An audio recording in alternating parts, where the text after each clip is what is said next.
What is up, guys? Nick the Kai here. Let's Drift Media. Thank you for coming back to the channel, or if this is your first time here, welcome on in. So today's episode, we are going to be talking, or I am going to be talking about side jobs. Just general talk about it, how much to charge, how I charge my customers, if I even think you should do side jobs, just things to think about and look out for, and maybe some tips and advice when it comes to doing cash labor side jobs. And also, sorry guys, I haven't posted in like 50 days. That's probably the longest I've gone without posting a YouTube video ever since like this 4 years I've been doing YouTube. So I just want to say sorry about that. I had a couple people actually reach out to me and check on me, kind of saying like, hey dude, like, is everything all right? I haven't seen you post. So everything's good. Just really haven't made time for making videos. Been working a lot of overtime, and yeah, actually took some of my heavy truck ASCs, took them all in like 2 days, passed 5, failed 2, so that kind of sucks. But I was studying pretty hard for those, so now I got to go back,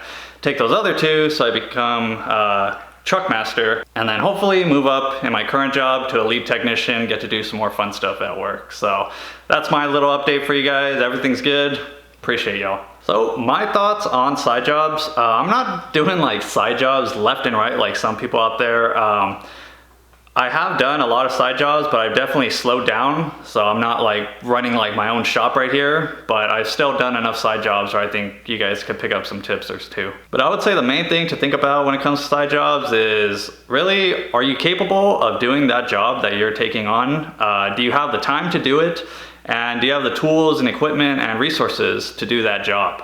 Those are really the big factors when it comes to deciding like, hey, am I gonna take this job? Like, do I have the required tools I'm gonna need to finish this job? Am I gonna go have to rent a special tool or go buy a special tool to get this bolt off or get this pulley off? Stuff like that are things you should think about, because you don't wanna jump into a job and then be like, crap, I don't have the right tool, or I don't know how to do this, or end up breaking something because you don't know what you're doing, and then it's just gonna be a nightmare from there. And also, when you're doing side jobs on your own, you're liable for it. So anything that goes wrong, it's like that customer could actually come back and come for your ass, to even take legal action. Say you did a brake job or a brake flush, something like that, you didn't bleed the brakes, and the customer gets in a car crash, the liability is 100% on you. Versus where at least working in the dealership or something like that, it kind of falls on the dealership usually. They don't really come actually after the mechanic who worked on it. Well, obviously, like, you're gonna get in trouble for it, but the customer is not gonna come back like chewing you out. The dealership takes it. So when you're doing side jobs on your own, it's like you're 100% responsible for whatever jobs you do, and anything that goes wrong comes back on you. So just be careful when doing side jobs. And coming back to the point where, are you capable of doing this job? I just say that because when I first started, I was like probably 18 or 19 years old, and then I put up a post on Craigslist trying to get customers and saying like, oh, I'm an honest student and everything. Anyways, this guy comes over, I don't know, he's a complete stranger to me. He has like a 08 Nissan Altima or something like that, and he wanted headers and a catback exhaust system installed. So I was like, all right, like pretty much full exhaust system in my head. I'm like, oh yeah, that'll be easy. Just unbolt the manifold, drop it down, unbolt the muffler, you know, take off the little hooks. And yeah, so me being inexperienced, thinking it was gonna be super easy, he pulls the car in. I go to start unbolting the exhaust manifold from the engine, and then I see one of the bolts is tucked behind the alternator, like the alternator bracket's kind of covering it. So I was like, oh crap, like I gotta take off the drive belt, then I gotta take off the alternator, and me not knowing really anything about working on cars besides jacking up a car and doing an oil change, didn't know how to take off the alternator. So pretty much had to just tell the guy like, hey dude, like, I'm sorry, this job is not gonna be able to get done. I'm not comfortable doing this. Pretty much, I don't know what I'm doing. So I look like a total idiot. I'll never forget that day. Now that I think back, it's super funny because it was like just an alternator to remove, and then the job would have been fly through the rest of the way. But yeah, if you don't know what you're doing, don't take on that job, especially if it's a paying customer. Usually it's not gonna end well. So how much do I charge when it comes to side jobs? Typically, or right now, I'd say my rate's probably like $80 an hour. Maybe if it's doing like heavy line, like we're talking like pulling a motor, swapping a trans out, something bigger job that's gonna take like a whole weekend, then you're talking like $90 an hour. And when I say an hour, I'm going off book time. I'm not talking however long it takes, that's $90 an hour. No, we're doing it, the way I do it at least, most people anyways, is just like at the dealer or go to an independent shop. Say you have a brake job, look up the labor time, a brake job's gonna pay 2 hours, so I'm charging 2 times $80, $160. But really, that's kind of the base price line I go by. Anytime somebody asks me for a price, I always tell them, I'll get back to them. I'll go on the computer, look up the model, look up what job it is, whatever R&R replacement of a part that they're looking to get replaced, and it'll give you a flat rate hour labor time, whatever the job may be. There's a labor time pretty much for everything. So I'll go get the labor time, multiply that by my $80, and that's how I get my price. A lot of people will just kind of want a price like, oh, come on, like roughly how much off the top of your head?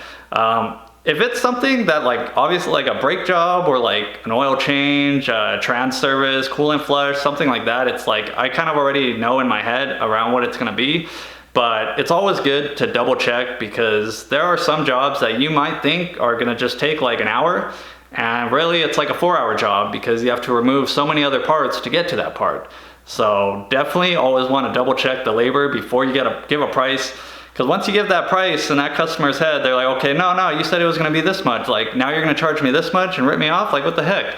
So I'd rather just figure out what I'm getting into and then lay on the price and explain to the customer why it's going to be that price. And you may be thinking, wow, Nick, $80 an hour, $90 an hour, like to work out of like a backyard side job? Yeah, I definitely feel like that's more than fair. I feel like that's still cheap considering you go to any independent shop, they're probably going to charge you at least $100 an hour. You go to a dealership, they're going to charge $140 an hour minimum. At the Toyota I was working at, I think it was like $140, $150 an hour.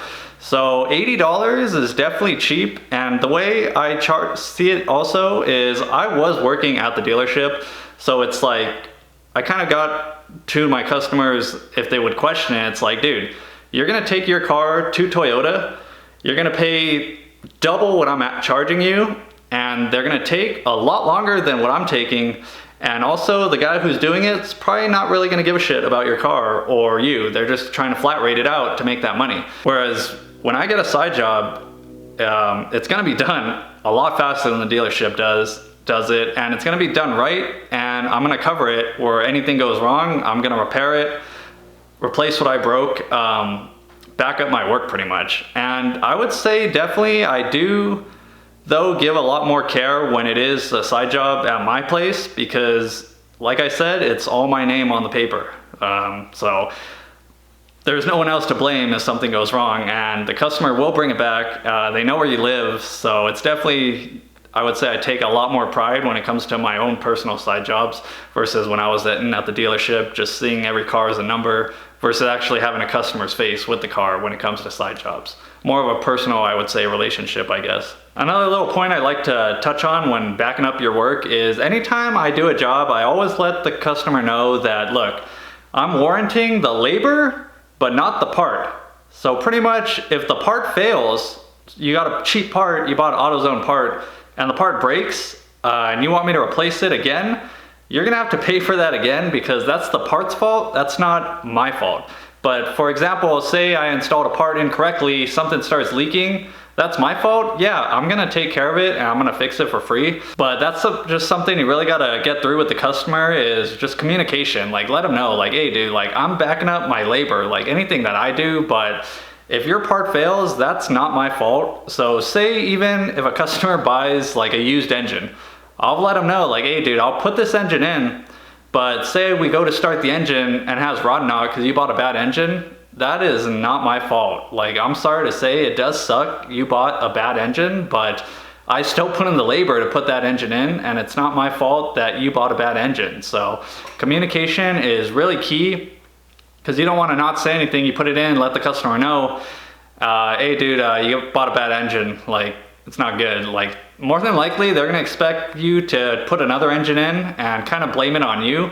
So you really just gotta focus on communication when talking with your customers. Don't be afraid, just let them know, like give them as much information as you can, and just be honest with them so they kind of understand what's going on, because you just don't want to be in a situation like that. But when it comes to figuring out how much you're going to charge, it really just all depends on like how much you feel like your time is worth, and then how much experience do you have? Because you can't be like a kid straight out of tech school, doesn't really know much about cars, trying to charge customers $80, $90 an hour, and not have the work, the knowledge to back it up. I would say when I first started, I mean, times were different back then, but I was probably charging like maybe $30, $25 an hour on jobs, and I thought that was good money. I was like, oh man, like a brake job, 50 bucks right there, it's gonna take me like an hour. And it was good money, but at the time I feel like that's probably what I was worth, because I didn't really have that much experience and tools to accomplish a lot of these jobs. So it really just depends on where you're at and how much you feel you're worth. Nobody can really set that price for you. And lastly, when it comes to pricing, don't ever sell yourself short just to get the job. An example of this, it was a little bit after I did my Prius head gasket video actually. Somebody hit me up and they wanted their head gasket done. And that's like a 15-hour job. So I think I told them like $1,300, charging them that would be like $80, $85 an hour. I was like, all right, 1,300 bucks. And then knowing in my head, the dealership's gonna charge you about $2,200, maybe $2,500 for that job. So you're talking like $1,000 off of the dealer. And someone like me is gonna get that job anyways. And then this guy was trying to be like, oh, well, this shop said they do it for like $1,000. And I was like, okay, so go to that shop then and do it for $1,000, because I'm gonna charge you $1,300. Go save yourself some money. And he was like, oh no, but I want you to do it, but I need you to work with me on the price. And I told him like, dude, this is the price. Like, this is not like offer up right here. Like, this is not like a bidding war on my labor. Like, this is my price. You have a shop over here that's gonna do it for this cheap? I don't believe you. I know you're just trying to probably lowball me, but if you have the guy that's gonna do it for that price, why are you even hitting me up? So don't ever sell yourself short. I personally get offended when people do that. It's just like, as soon as they start trying to negotiate, like, oh, let's do it this, or this shop will do that, I'm just like, okay, you're an idiot then. Why are you coming to me? If you have a shop that will do it for that price, go do it for that price and don't come to me. So don't sell yourself short, guys. Trust me. So yeah, I guess that sums up pretty much pricing and pretty much how I go about it. And when I do side jobs, even if it's like the simplest thing, like an oil change, I'll always do like a full bumper to bumper inspection, check brakes, check tires, check tire pressure, check for fluid leaks, check filters. Because most of the people that bring their car to me, they care about their car and they want to take care of anything before it gets too serious. And I feel like it just shows that you care a little bit more, like, hey, you know, like I found like your brakes are getting close to 3 millimeters, just want to give you a heads up that you're gonna need brakes soon. Just so to kind of build that like that trust with your customers, because that's in the end it's just gonna lead to more jobs coming your way, as well as word of mouth. Pretty much all the cars I work on now, it's because that customer told their friend, hey, I got this guy, he's a Toyota tech, he's really good, and he doesn't rip you off, and he does honest work.